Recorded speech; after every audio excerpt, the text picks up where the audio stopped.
এটা এমন এক দেশ যেখানে বিচার চাওয়ার জন্য গুলি খেতে হয়।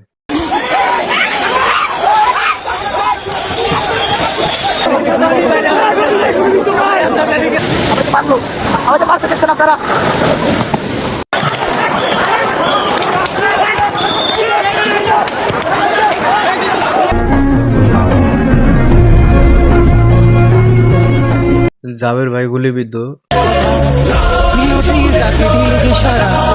জুমা শান্তার গলা চেপে ধরা হয়েছে, বুট দিয়ে রীতিমতো পারানো হয়েছে।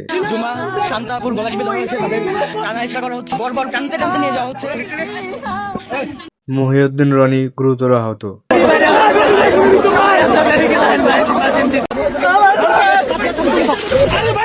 হাদি ভাই চাইছিল তারে মারে ফেলাইলেও যেন তার বিচারটা বাংলাদেশে হয়। গুলি করে মেরে ফেলে তাকে যেন ধরে বিচার করা হয়। আমাকে জাবেরকে আমাদের টিমকে মেরে ফেলেন এবং তা যদি বিচার করতে না পারেন তাহলে নতুন কেউ জন্মাবে না। কিন্তু দুঃখজনক, তার বিচার চাইতে তার সহকর্মীদের খেতে হচ্ছে গুলি। আমি বুঝলাম না, একজন মানুষ মরে গেছে, তার বিচার করতে পশ্চাৎপদে এত সমস্যা কেন? কয়জন মানুষ জড়িত এটার লগে যে তবে এত জ্বলতেছে? তবে আল্লাহ চাইলে হবেই।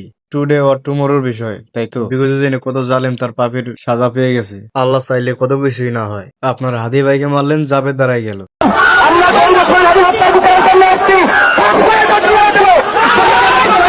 জাবের ভাইকে মারলেন, মহিউদ্দিন রনি দাঁড়াই গেল।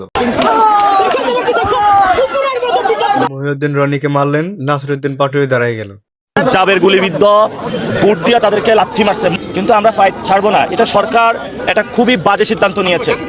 আর এই মাদ্রাসার ভাইটিকে এতগুলা পুলিশ মিলে ইচ্ছে মতো মারলো, তাও একটু সরে দাঁড়ায়নি। আর এরকম লক্ষ লক্ষ হাদি রয়েছে, তাদের কিভাবে থামাবে? এরা হাদি, এরা পালায় না। কয়জনকে মারবেন আপনি? আর এই পুলিশ মাদারবোর্ড বলতেছে আয় হাদির লাশ নিয়ে যা। এর যেখানে পাবেন সেখানেই। ভয় পাবেন না, কিছুই হবে না, কারণ এই দেশে মেরে ফেলা অপরাধ না, বিচার চাওয়া অপরাধ। পুলিশ যাকে পাচ্ছে তাকেই মারছে।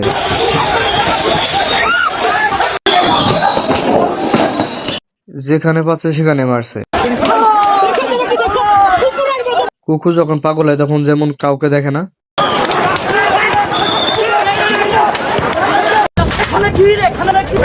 তেমন এরাও যাকে পাচ্ছে যেখানে পাচ্ছে যেভাবে পাচ্ছে মারছে।